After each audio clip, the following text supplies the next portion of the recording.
Welcome to When Movies Were Good, a laid-back discussion about all your favourite films from the silent era up until 1959. You can hear our channel's content on YouTube, Apple Podcasts and Spotify, and follow all new updates and events on Facebook, Twitter and Instagram. Please give us a thumbs up or a good review, whatever your favourite podcast channel allows for. It helps to get us in front of more people. And now, on with the show.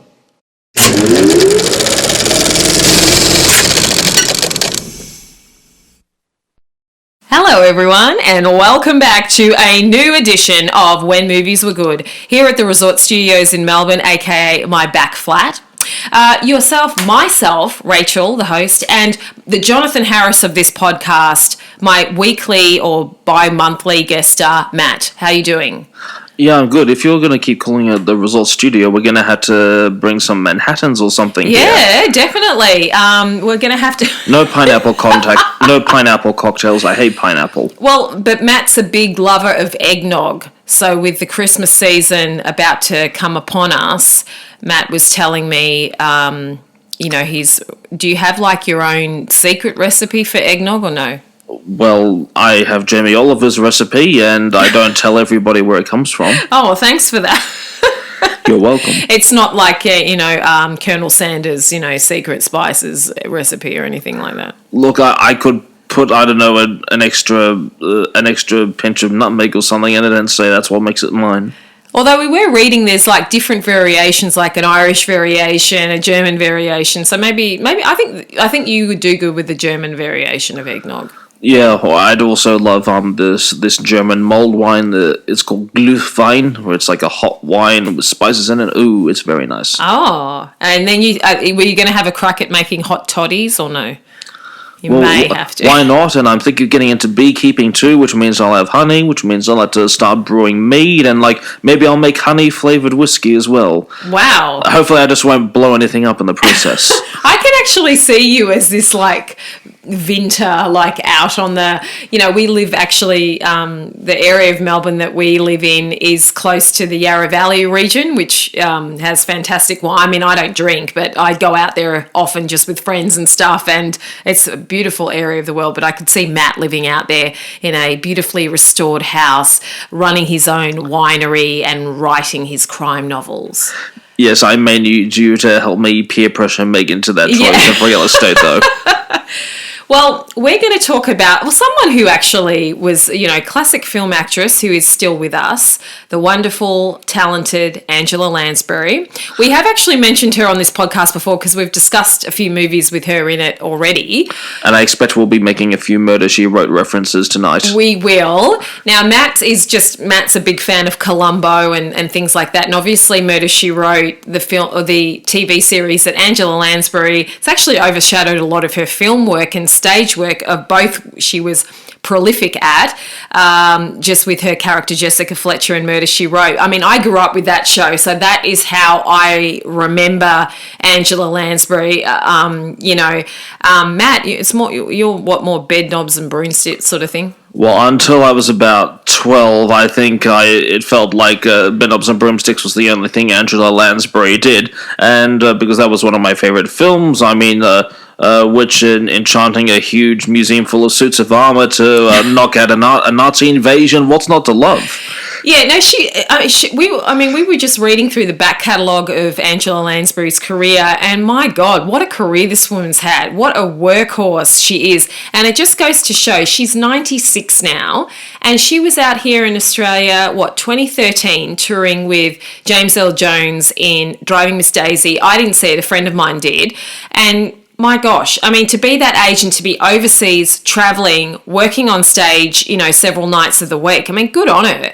When a lot of people their age, it's all you can do to coax them to go on a weekend on a ferry trip. Yeah, that's it. It just goes to show you. So Dame Angela Lansbury, I should say, she's technically considered a British-Irish American actress because her early life was obviously in the UK, and then as a young woman she immigrated out to the US when the war was going on, and then started her life out there, and then became an American after she'd lived there for several years.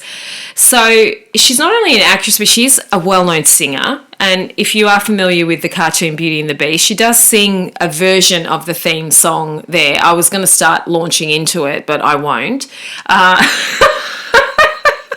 It's a tale as old as time, Rachel. We do not need to sing. And her career, she is still technically considered a working actress at 96, and her career has spanned over 8 decades. And she has been, I guess along with, there's only a few of them left now after we lost Olivia. She's one of the last remnants of the golden age of Hollywood. Although, unlike a lot of female actresses of her generation, she seems to have gotten her bigger roles when she's reached middle age plus. Because she had a few major roles, like the Picture of Dorian Gray that we're discussing tonight in the sort of pre-1959 period. But it was, I think, in the 60s onwards that she became more well-known. Yeah, and we actually didn't realise that one of our former Prime Ministers, Malcolm Turnbull, is related to her because his mother is a Lansbury, and she, I believe, is one of Angela's cousins. So I wasn't even aware of that. I wonder if that's in his autobiography. Well, I'm sure when she was touring here with Driving Miss Daisy, he would have met her because they are related. So if only he had his memoir out at the time, she could have put a few in the gift shop for him. Yeah, he always seems to be trying to sell copies. He does, and he likes to sell copies of his own autobiography, I think, as well.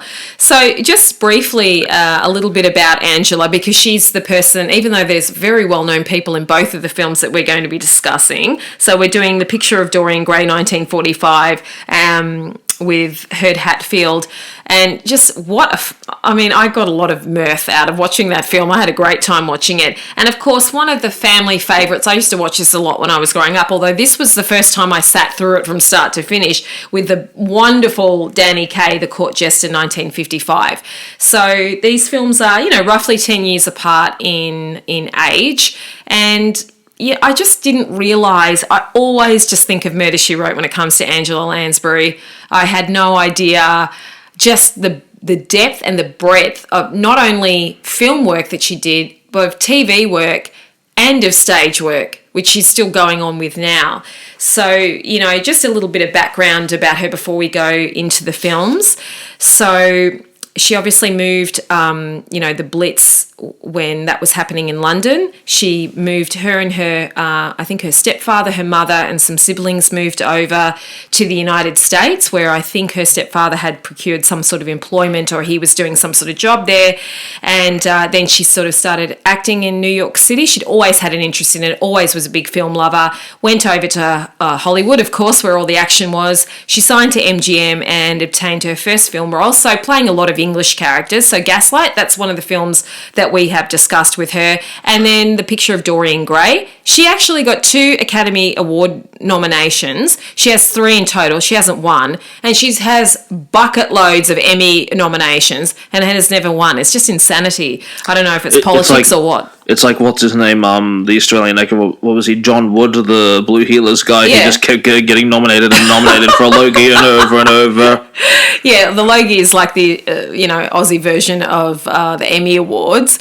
So it's still nice to win one. But yeah, I mean, it's just some people are just nominated. They never win. Although she always thought that was a good thing because it didn't lock her into the Academy Award winning actress. Because some people win an Academy Award, you never hear from them again. So is it like wanting to be the second finale on The Bachelor? You don't want to be the Bachelor winner because you don't get your influencer deals. Yeah, that's exactly right. Although some people who are the runner-up in certain competitions actually end up doing quite well. So, my point. Yeah.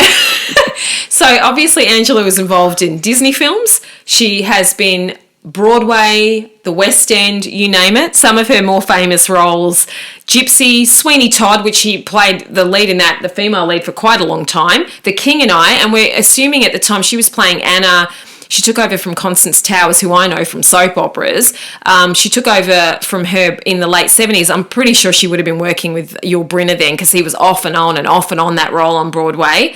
And then once she sort of moved into television, she became extremely famous playing the detective sleuth Jessica Fletcher on Murder, She Wrote. Now, before we go into these two films, which I loved for very different reasons, I have to add this little vignette about Larry Hagman in.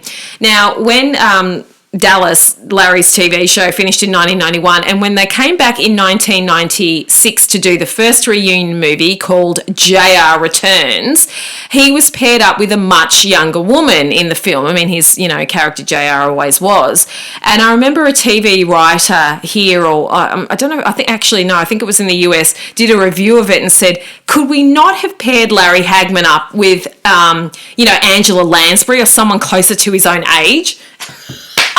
I'll never forget that. I was like, the guy actually does have a point there. I think she's probably about 5. I think Larry, if he was still with us, would be like 91. So she's about 5 years older than him, but that would have worked.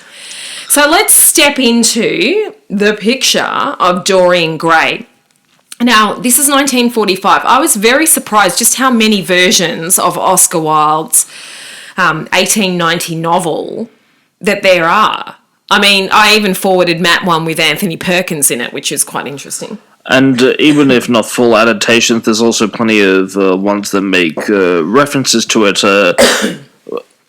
like the last Sean Connery film, The League of Extraordinary Gentlemen, that references a lot of Victorian age literary characters. There's a reference to Dorian, although the character there is the narrative purpose of the painting is a bit different. So it's become this rather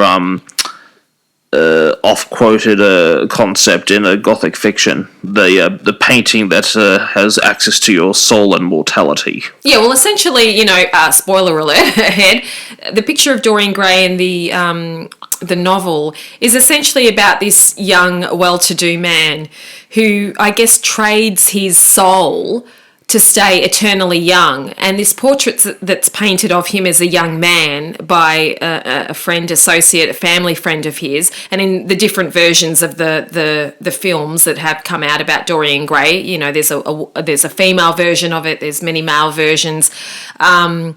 Essentially what happens to this picture is all of the sins that Dorian Gray commits are taken into this picture, and this picture becomes this horrifying thing that just sort of exists in its own dimension sort of thing. So everything that he does, murders that he's involved with, people who take their own life after an action that he's sort of forced them to do, this painting takes on all of that horrific energy, this spirit energy, and just turns into this. I mean, I was actually quite shocked when I saw this painting, when people like Dorian, you're not getting any older, and then, he brings this person up into the attic where he has the painting in the film. This film that we're talking about. And I was like, oh my God, when they showed the painting, I was like, geez. Yeah, although I thought the haircut made him the evil Dorian Gray look kind of, I don't know, like one of those spaghetti men where you either get a piece of Play-Doh and squeeze it through a mesh thing to make the hair. He definitely had a hair thing happening. It was a bit sort of Phantom of the Opera-ish, but like Lon Chaney's sort of Phantom of the Opera. But that was actually a shock to me. I don't know what I was thinking when he unveiled the picture, and the original artist was like, oh my God, I know that's the picture I painted of you. What happened to it? But there was like a streak of colour that went through the picture, and I was sort of watching it on an alternative platform, and I thought maybe the uploader had put that colour into the picture, and Matt was like, no, the colour was there because he was watching it through Apple. So yeah. Well, it was quite clever. Like, unlike The Wizard of Oz, where you have it go from black and white to colour for the rest of the film, it's just a couple of times used for this dramatic effect when they show the painting, which gives a real shocking power to that moment when Dorian sees his portrait. With a bit of dramatic music too, so I that was a real surprise of how to do the picture. Well, it says just in some of the research that obviously the film is shot in black and white, but it features 4 colour inserts in 3-strip Technicolor of Dorian's portrait, and these are a special effect.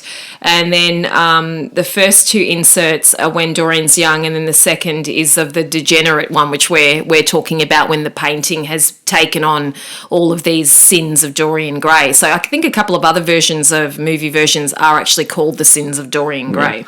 It should be clear, though, made clear, though, that well, I don't know about you, but I haven't read the Oscar Wilde's original book yet. No, so I what haven't. we're really talking about, we're talking about the storyline of this particular film, as opposed to what Wilde wrote in his book. And I'm actually surprised how many film versions they were making so early, because we do know that in Wilde's original text there were a lot of layered references to his own bisexual or homosexual interests, and it was unfortunately and regrettably used actually as evidence against him in his trial. Yes. When he when basically the father of one of his boyfriends was pissed off at him and decided to... Yes, that's right. And so basically Oscar Wilde's downfall was this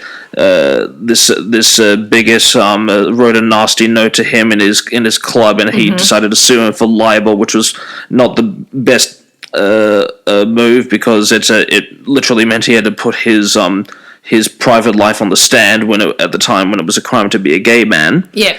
And so it was a very tragic ending for him. But this book, I actually want to read the book now, because I thought this whole concept is completely fascinating. And there's so many, it's that whole exploration of, doing what you want because it feels good, but what's the ultimate price that you pay? And you see people in your own life who drink, smoke, this, that, sleep around, whatever, and they do pay an emotional and physical price for that, whether their health is affected or their mental health is affected.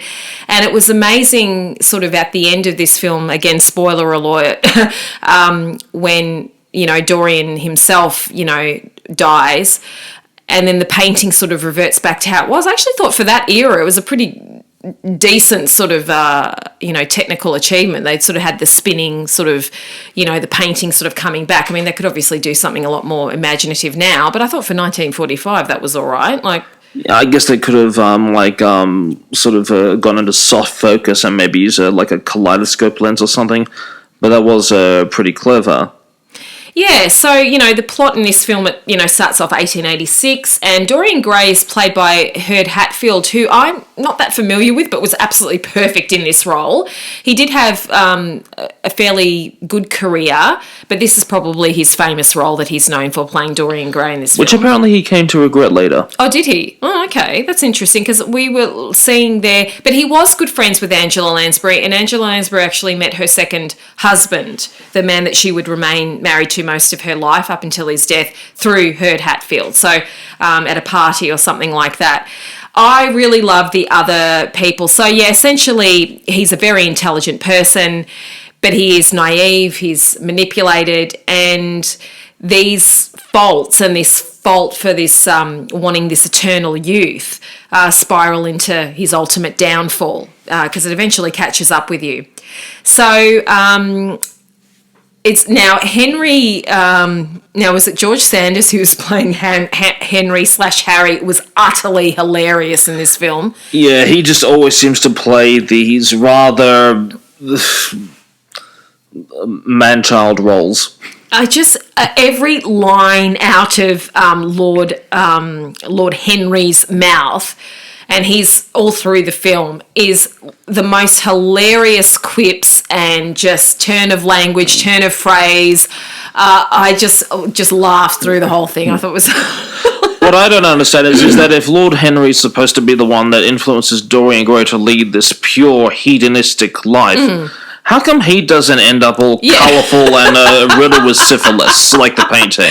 Yeah, oh god, that painting is horrible. Oh, I think it's meant to be making a pretty clear reference to suffering from syphilis, which was often, if you led a very liberated sexual life, you often ended up with a lot of syphilis, which ended up with a lot of harsh growths and even parts of your face falling off and stuff. Well, yeah, and even it can be passed on to babies as well, and they can pass on the syphilis to other babies if they're near them, and you know, it's actually terrible. So, oh god, that picture is horrible. But anyway. All right,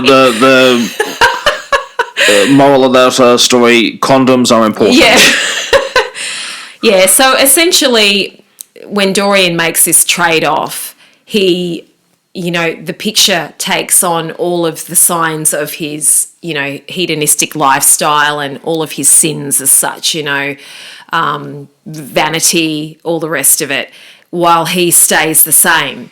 So he's like in his early 20s and, you know, we're going a few decades ahead and people are like become very suspicious of him and why isn't he changing and what's going on here? And then when the original artist actually comes through, so this is Lowell Gilmore's character Basil, who painted this painting of Dorian when he was younger. Dorian allows him, he's locked the painting away, obviously doesn't want anyone to see it and how it's changing. The artist knows that he painted this painting, which is now this grotesque figure, and that's when you see it sort of pop up with the colour. And, you know, from there, Dorian sort of spirals downward because then he commits murder, he gets other people involved in it. They're then picked off because of his you know, dealings as such. So now we need to go back to what Angela Lansbury, she basically plays like his love interest in this film. And I guess his life starts going wrong after he messes her around because she actually kills herself because of him. Well, that was almost the point at which he was actually going to be like, it's better to be a person of virtue and to commit yourself to a love interest. But when she dies as the result of his nasty letter he sent her in haste. He's sort of he's sort of peer pressured by Lord Wharton to kind of entrap her into a. I mean, it's fairly obvious that what he's entrapped her into doing is sort of to. If she agrees to be with him, then it must mean that she's morally beneath him or something. And then he's like, "Wait, I am being an idiot. I am going to write a letter and apologize." Right. But it's too late, and he's like, "Okay, I have debauched once. I will keep debauching for the sake of debauching."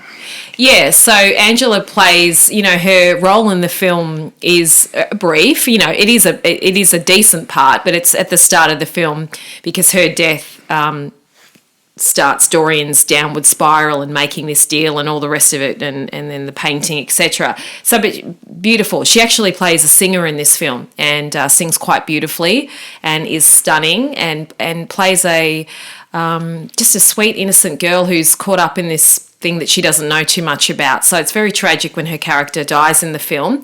But ultimately, this film is, I just thought it was really interesting. I just thought the themes in this film, it was beautifully shot. We had a lot of light and dark. You know, when Dorian would do something, there would be the light swinging in front of his face and all that sort of stuff. Oh, sorry, behind him, sort of making those shadows in front of his face. Which we would see used again about 2 decades later in Psycho. Yes. Yes, so, you know... In the basement with the mother. With Mrs. Bates. And, I just enjoyed it. I'm actually looking forward to seeing a lot of the other versions, particularly the telemovie that Anthony Perkins did. Now, I saw this years and years ago, but they sort of flipped the roles in this film where this model, Dorian Gray, female, she makes this deal, but I want to see how they deal with the picture in that film because I only was really watching it for Anthony, so I couldn't tell you what was happening in her part of the story. But there's several different versions of this film, and as Matt said, they right away started making films about this. This is a film that you know, if you're a classic movie lover and you haven't seen The Picture of Dorian Gray, see it. Angela's fantastic in it. But all of the support, like Hurt Hatfield's great, George Sanders is fantastic, and just a beautifully shot, interesting film about very interesting themes.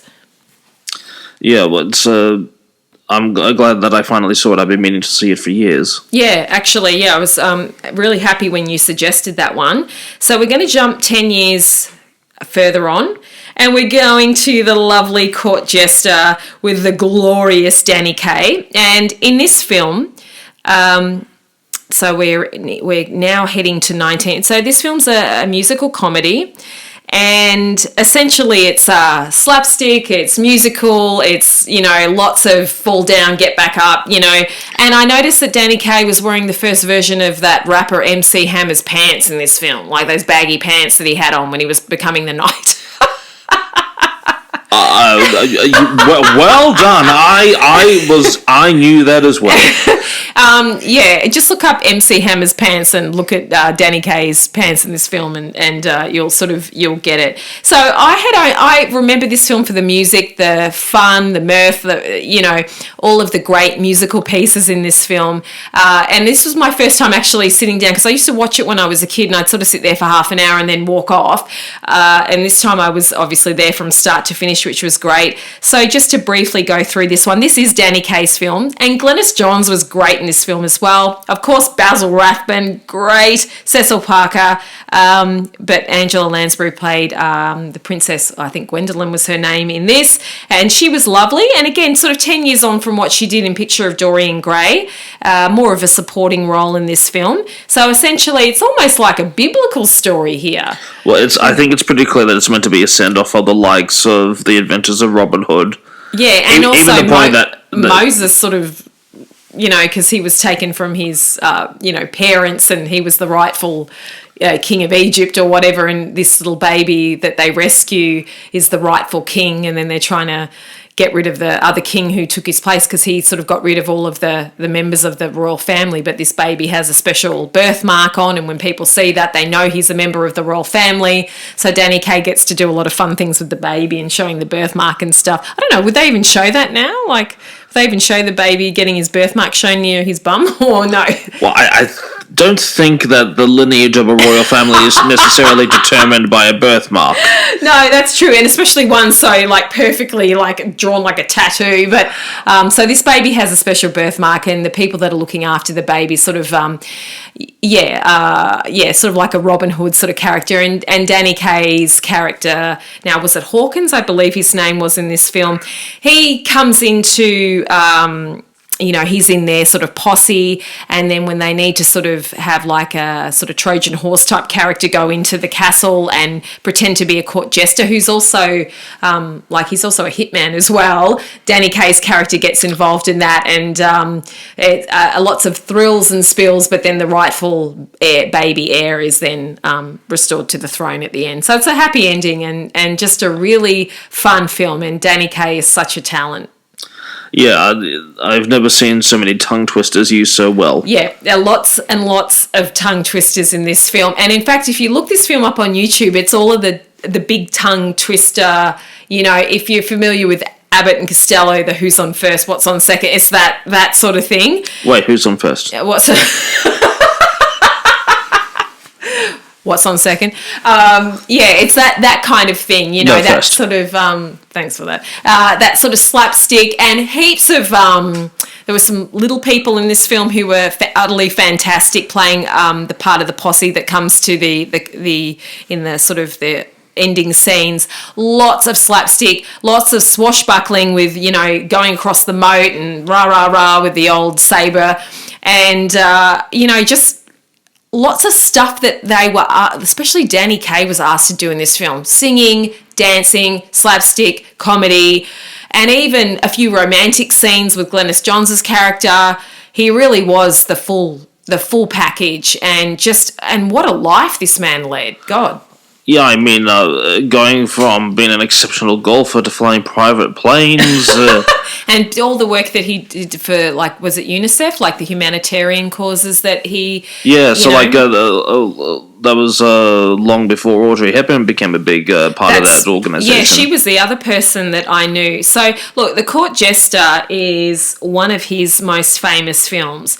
And, I mean, it's set in, medieval times, which is always... Even though medieval times was not great for much of the population, they still are able to...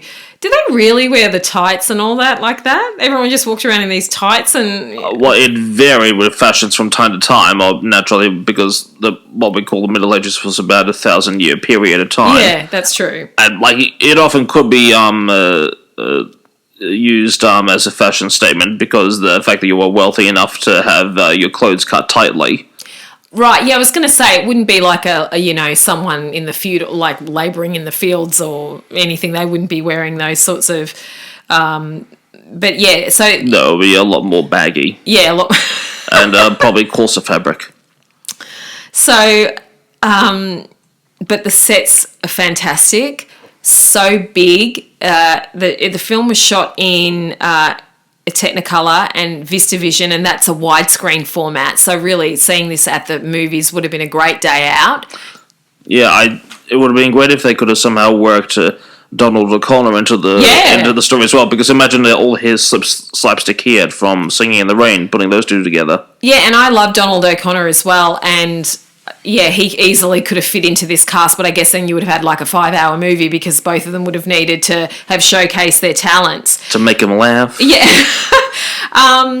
Look, I really enjoyed this film. There's like Danny Kaye was, like Angela Lansbury, is a working actor. He worked and worked and worked. Even when he stopped making movies, there was personal appearances, there was telethons, there was all of his work for UNICEF. You know, he just kept going. He was a pilot, a very well-trained pilot, and, you know, the man was a jack of all trades. And even though he didn't, obviously sang a lot as well, and even though he didn't necessarily, wasn't a formal musician who read music, but he was kind of pretty much pitch perfect. And, you know, and Angela did do a little bit of singing in this film with her lute. Is it the lyre that she was playing, or the lute? Not the lute, it was the lyre I think she was playing.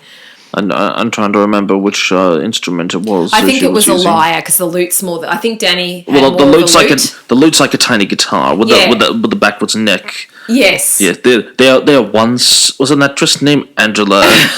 She wore a pointy hat. She made her nursemaid hypnotize him for fear of execution. Thanks for that. You're welcome. The minstrel Matt there. Yeah, the lutes of the guitar. I think Danny had like a lute type of drumstick sort of thing he had going on, and she was playing the lyre, which actually the lyres have come back into fashion now, like the mini harps. Well, a lot of scholarship has been done about early music these days. Early use of the recorder. I mean, the recorder was originally a very well-regarded instrument. It wasn't just for third graders to hurt your parents' ears. No, that was a big Baroque instrument. And when you hear someone that can play the hell out of the recorder, it's a fantastic instrument. After all, if it's not Baroque, don't fix it. But this is what probably, I would say this is his, I guess White Christmas is very famous as well, but, you know, this is probably the big film that he's well known for, just because it has such longevity. There are certain films, I mean, you can turn on the TV here in Australia on a Saturday afternoon and still see the Court Jester. So just in terms of, you know, two very different films, but two very entertaining films in their own right.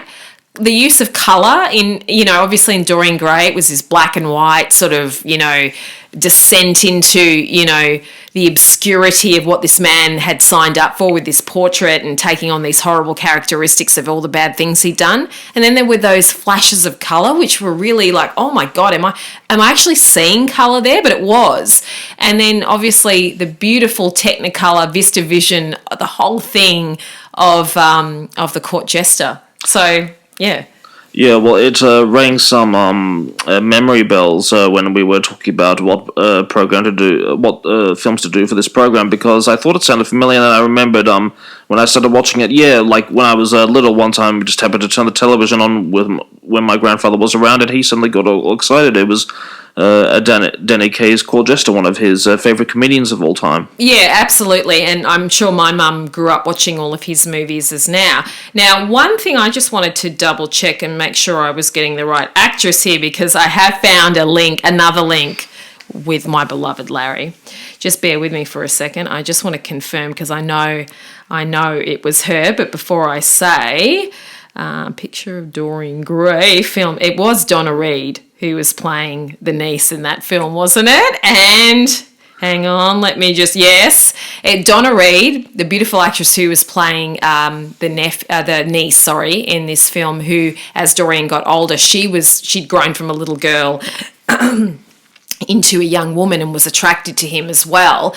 And just, you know, she played Larry Hagman's mother on Dallas. Well, she replaced Barbara Bel Geddes for a year, and then Barbara Bel Geddes came back. So 2 beautiful classic actresses. How lucky was he? So he had 2 different mothers in the one show? Well, Barbara Bel Geddes, who originated the role of Miss Ellie, she'd had a few health problems, and about 1984... Smoking doesn't help. No, it doesn't. And Barbara Bel Geddes was a smoker, and she left the show, and JR needed one of his parents around because poor Jim Davis had passed away several years earlier, and because kept that character in check and gave him his comeuppance, so they needed that narrative tool in the show, and also the fact that Miss Ellie was married to Howard Keel's character, so they wanted to keep him around. So they recast the role of Miss Ellie with Donna Reed.